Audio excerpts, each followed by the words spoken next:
राहुल गांधी जी आपको संबोधित करेंगे।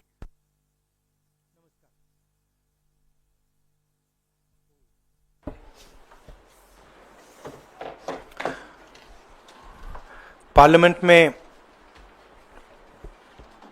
हमने कहा था कि कास्ट सेंसस को हम करवा के छोड़ेंगे, और हमने ये भी कहा था कि 50% की जो कैप है, जो आर्टिफिशियल दीवार लगा रखी है, उसको भी हम तोड़ के हटाएंगे। पता नहीं क्या हुआ, सडनली 11 साल बाद नरेंद्र मोदी जी कहते थे कि सिर्फ 4 जाते हैं, सडनली कास्ट सेंसस का अनाउंसमेंट किया। हम इसको सपोर्ट करते हैं, पूरी तरह सपोर्ट करते हैं, मगर हम टाइमलाइन चाहते हैं। हम जानना चाहते हैं ये कब तक होगा, और ये एक पहला कदम है। तेलंगाना एक मॉडल बना है कास्ट सेंसस के लिए, और वो ब्लूप्रिंट बन सकती है। और कास्ट सेंसस को डिज़ाइन करने में हमारा पूरा सरकार को ऑफर है, पूरा समर्थन है कि हम डिज़ाइन करेंगे, क्योंकि डिज़ाइन बहुत ज़रूरी है। क्योंकि 2 एग्जाम्पल्स हैं, एक बिहार का डिज़ाइन है, दूसरा तेलंगाना का डिज़ाइन है, उसमें ज़मीन आसमान का फ़र्क है। और मैं दोहराना चाहता हूं कि कास्ट सेंसस पहला कदम है। हमारा जो विजन है, एक बिल्कुल नया डेवलपमेंट का, विकास का पैराडाइम हम कास्ट सेंसस के माध्यम से लाना चाहते हैं। सिर्फ रिजर्वेशंस नहीं, मगर हम सेंट्रल सवाल पूछ रहे हैं कि चाहे ओबीसीज हों, दलित्स हों, आदिवासी हों, उनकी देश में कितनी भागीदारी है। कास्ट सेंसस से एक प्रकार से पता लगेगा, बट कास्ट सेंसस से आगे जाना है।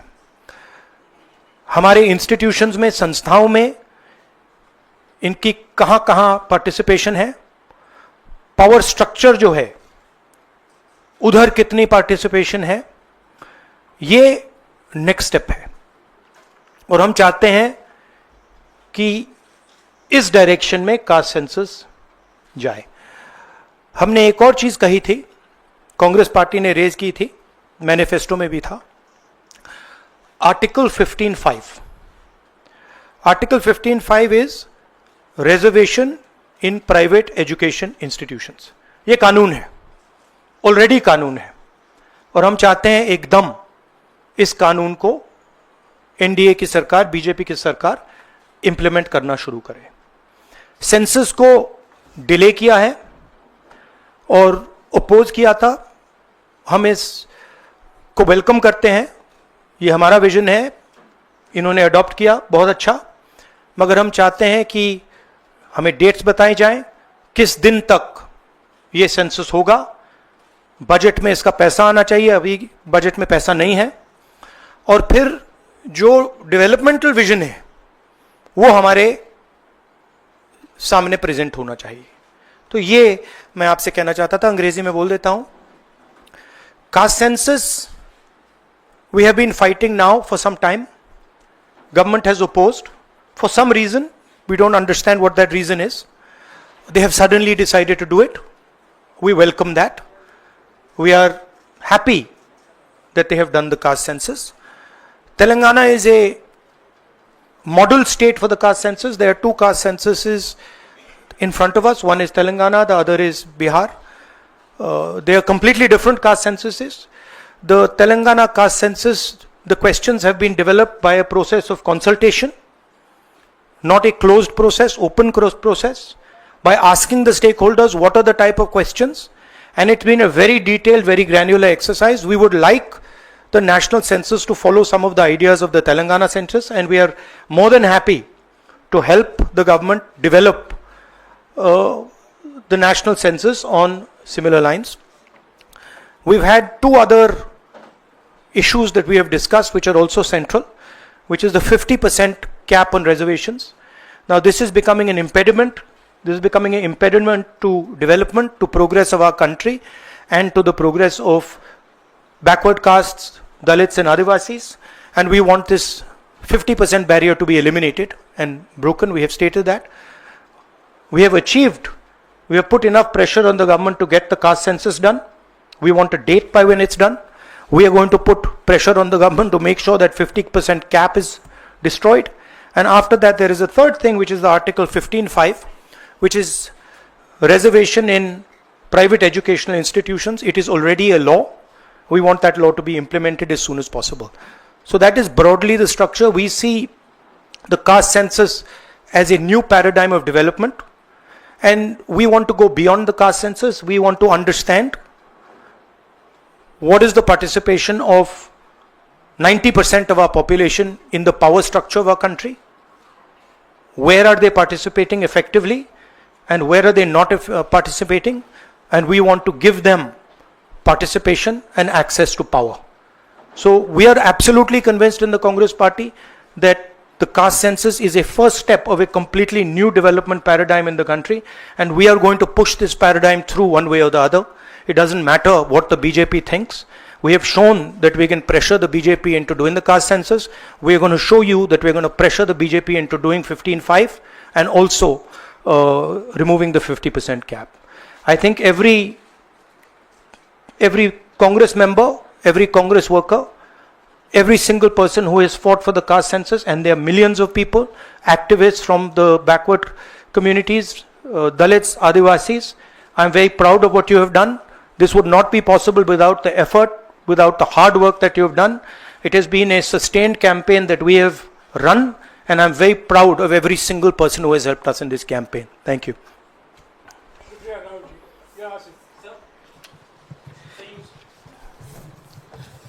So you said that the government was opposed to this and suddenly decided to take this step. Do you think that this decision has been taken in light of the upcoming Bihar polls?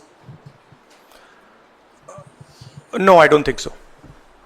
I don't think that's why this decision has been taken in a hurry. I don't need to comment on whether they took it, when they took it, how they took it. Now they have taken it. We are happy they have taken it. Now this needs to be taken forward. Sir, प्रधानमंत्री बार बार ये कहते थे कि ये 4 जातियां होती हैं सिर्फ देश में.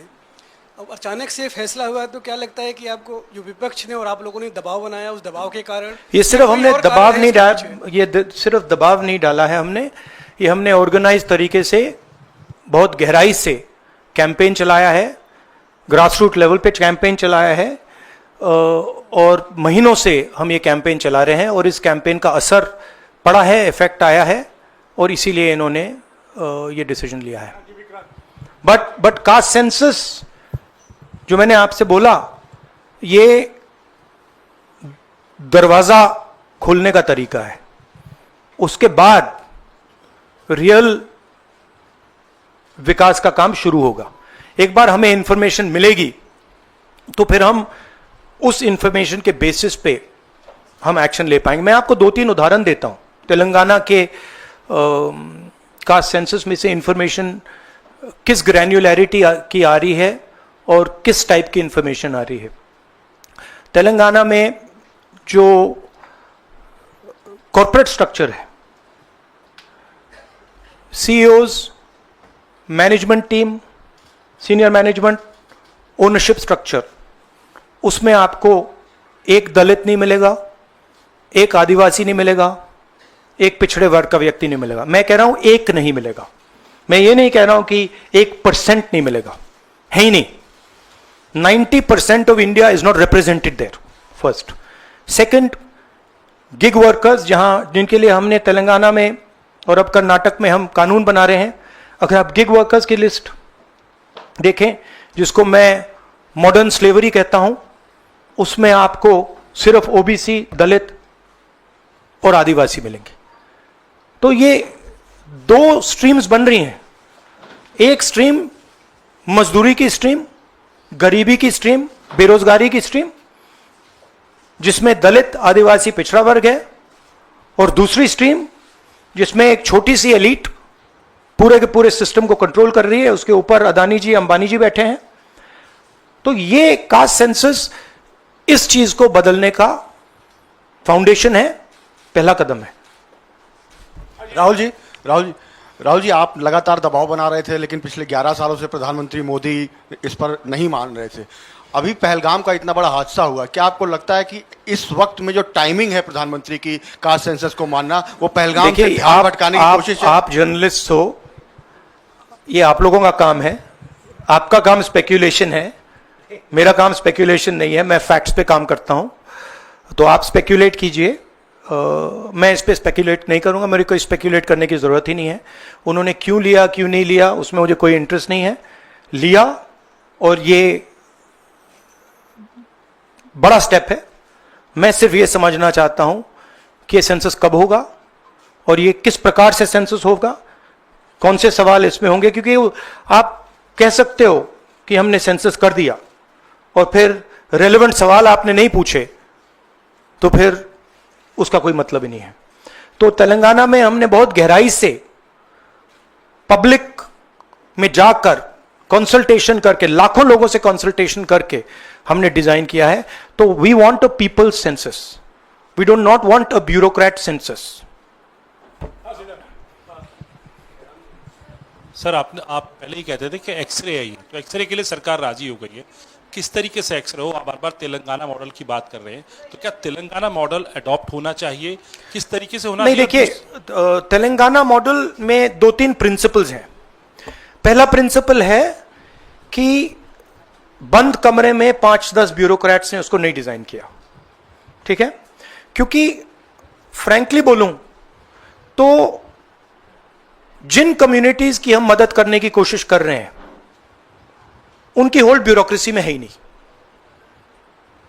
तो हम चाहते हैं मैस सेंसस, ओपन टेक्नोलॉजी का सेंसस, जहां हम स्टेक होल्डर से पूछें आपको एक्चुअली डिजाइन में आपकी क्या राय है, आप डिजाइन के बारे में क्या सोचते हो। यह तेलंगाना का first principal. Second principal Telangana में कि we have set up a expert group who is now going to study all the data and is going to present to the government of Telangana a vision based on caste census. So that is the second step. And third step, as you are already aware, Telangana has demolished that wall of 50%, right? And also the 15(5), article 15(5) जो मैंने mention किया है।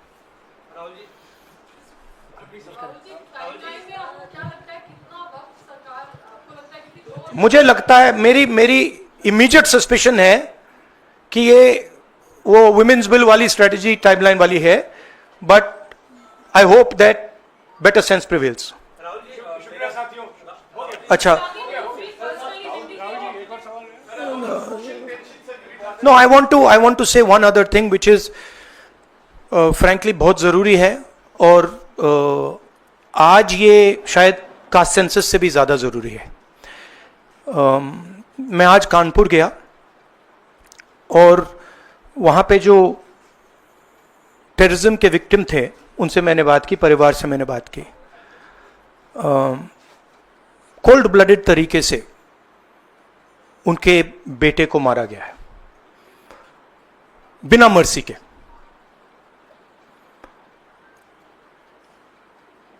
और 28 लोगों को ऐसे मारा गया है, बहुत सारे लोग घायल हुए हैं।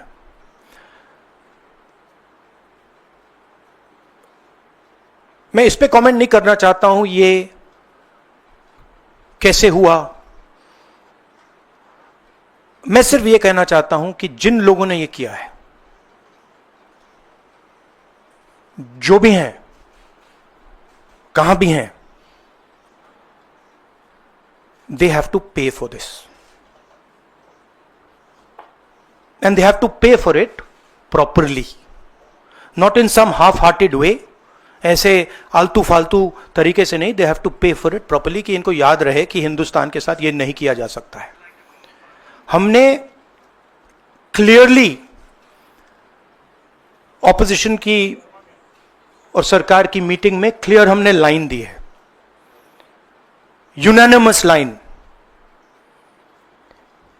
कि जो हुआ है एक्सेप्टेबल नहीं है, और पूरा का पूरा ऑपोजिशन 100% सपोर्ट सरकार को देगा और दे रहा है।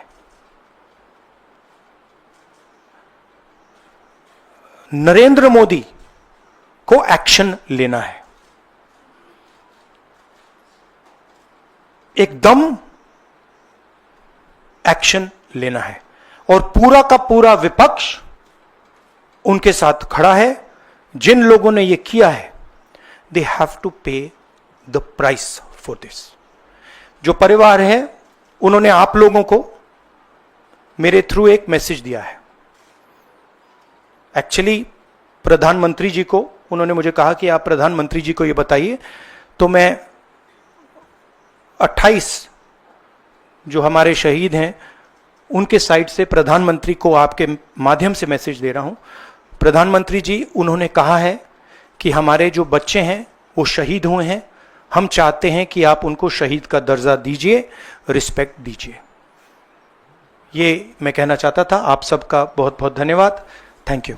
राहुल जी, शुक्रिया शुक्रिया शुक्रिया शुक्रिया Yeah, Rahul we ji. are saying, I am saying that 28 people have been killed in cold blood. Okay?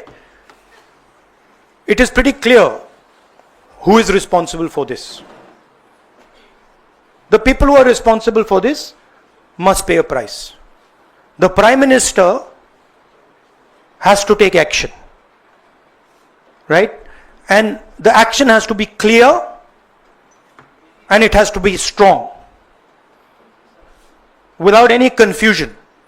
The Prime Minister must not dilly-dally, must not waste time, must make it very clear that India is not going to tolerate this type of nonsense.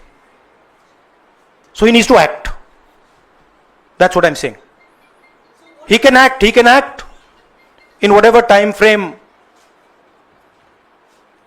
he thinks necessary, but he has to act soon. Are you saying that the action शुक्रिया। should be beyond the circle? I think you heard what I said. या शुक्रिया I शुक्रिया said, शुक्रिया। I think you heard what I said. I said, let me speak. I'm not advocating anything. I'm being very clear. The people who've done this need to pay a price. Okay? And the Prime Minister has to act on it now, firmly. He should not dilly-dally. He should not be in a confused state. Thank you.